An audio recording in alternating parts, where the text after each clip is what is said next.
சகோதரர் பக்தசிங் அவர்களின் ஊழியத்திலிருந்து விடாய் துணிக்கேற்ற வார்த்தைகள். ஜூன் மாதம் 24ஆம் தேதி. அவரே சபையாகிய சரீரத்துக்கு தலையானவர், எல்லாவற்றிலும் முதல்வராயிருக்கும்படி அவரே ஆதியும் மரித்தோரிலிருந்து எழுந்த முதற் பேருமானவர். கொலேசியருக்கு எழுதின புஸ்தகம் 1வது அதிகாரம் 18வது வசனம். மோசேயால் கட்டப்பட்ட வீடு தேவன் காண்பித்த மாதிரியின்படி காணப்பட்டது. இப்போது கர்த்தராகிய இயேசு கிறிஸ்துவால் கட்டப்பட்டிருக்கும் வீட்டின் நிழலாகவே அந்த வீடு இருந்தது. தேவன் மோசேயை 40 வருடங்கள் வனாந்தரத்திலும் பின்னர் 40 நாட்கள் மலையிலும் வைத்திருந்தார். அங்கே மலையில் தேவன் அவனுக்கு கட்டப்பட வேண்டிய வீட்டின் பரலோக மாதிரியை கொடுத்தார். மேலும் காட்டப்பட்ட மாதிரியின்படி கவனமாக கட்டவும் சொன்னார். யாத்ராமத்தின் புஸ்தகம் 25வது அதிகாரம் 40வது வசனம். வாசஸ்தலத்தின் கட்டுமானத்தின் ஒவ்வொரு விவரமும் மோசேக்கு காட்டப்பட்டது.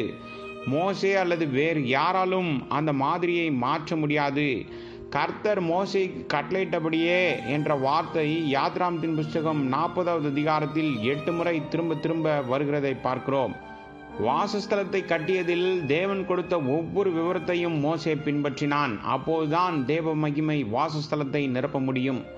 இப்போது ஆண்டவராய் இயேசு கிறிஸ்து நமது ஐக்கியத்தோடு ஆவிக்குரிய வீட்டை கட்டி வருகிறார். இந்த திட்டத்தில் நம்மால் எந்த மாற்றமும் செய்ய முடியாது.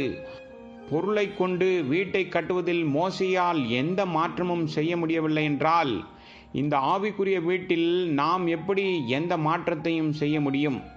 ஆனால் பல தேவனுடைய ஊழியர்கள் சில மாற்றங்களை செய்கிறார்கள். மேலும் தேவனுடைய வேலையை மனித ஞானத்தோடு கூட செய்கிறார்கள். இதனால்தான் நம் மத்தியில் தோல்வி, ஏமாற்றம், மலட்டுத்தன்மை மற்றும் இருளை பார்க்கின்றோம்.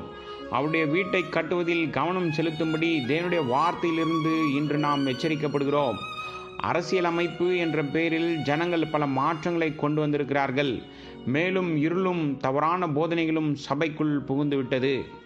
தேவனுடைய வீட்டை கட்டுவதில் நாம் ஏதேனும் பங்கை பெற விரும்பினால் முதலில் நாம் கர்த்தராய் இயேசு கிறிஸ்துவின் தலைமைத்துவம், கர்த்தத்துவம் மற்றும் அரசாட்சியின் கீழ் நம்மை காத்து கொள்ள வேண்டும்.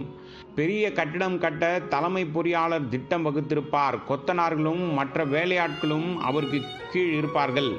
அவர் என்ன சொன்னாலும் செய்ய வேண்டும். அதேபோல் நம்முடைய தனிப்பட்ட வாழ்க்கை, குடும்ப வாழ்க்கை மற்றும் சபை வாழ்க்கை ஆகியவை கர்த்தராய் இயேசு கிறிஸ்துவின் முழுமையான கர்த்தத்துவம், தலைமைத்துவம் மற்றும் அரசாட்சியின் கீழ் கொண்டு வரப்படும் போதுதான் நம் வழிகாட்டுதலுக்கான தேவ சத்தத்தை நாளுக்கு நாள் நாம் கேட்க முடியும்.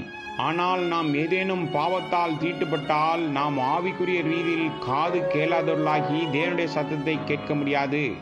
அதனால்தான் பலர் ஆவிக்குரிய ரீதியில் காது கேளாதவர்களாக இருக்கிறார்கள். தேவன் என்ன சொல்ல விரும்புகிறார் என்பதை அவர்களால் புரிந்து கொள்ள முடியாதபடி அவர்களின் காதுகள் கடினப்பட்டிருக்கிறது. மேலும் அவர்கள் ஆவிக்குரிய ரீதியில் குருடர்களாக மாறுகிறார்கள். தேவனுடைய திட்டம் அவர்களுக்கு தெரியவில்லை. நம்முடைய தனிப்பட்ட வாழ்க்கையிலும், குடும்ப வாழ்க்கையிலும், சபை வாழ்க்கையிலும் கர்த்தராய் இயேசு கிறிஸ்துவின் தலைமையின் கீழ் நம்மை காத்து கொள்வதன் மூலம் மட்டுமே நாம் தேவனுடைய சித்தத்தை அறிய முடியும். அப்போது நாம் தேவனுடைய நித்திய வாசஸ்தலத்தை கட்டி எழுப்புவதில் பங்காளிகளாக மாறுவோம். அதே சமயம் நாம் தேவனுடைய வீட்டில் அவருடைய பரிபூர்ணத்தை அனுபவிக்க முடியும். தேவனுடைய அன்பு அவருடைய வீட்டில் பூர்ணமாக வெளிப்படுகிறது. நம் ஒவ்வொருவரும் கர்த்தராய் இயேசு கிறிஸ்துவின் உண்மையான உடன் வேலையாட்களாக இருக்க அவருடைய தலைமை தத்துவத்தின் கீழ் அவருடைய நித்திய வாசஸ்தலத்தை கட்டியெழுப்ப பரலோக அழைப்பை பெற்றிருக்கிறோம். அவருடைய தலைமைத்துவம் மற்றும் அரசாட்சியின் கீழ் வர நாம் ஆயத்தமாக இருந்தால் இந்த மகிமையான வாசஸ்தலத்தை கட்டுவதில் நம் பங்கை நாம் எடுத்துக்கொள்ளலாம்.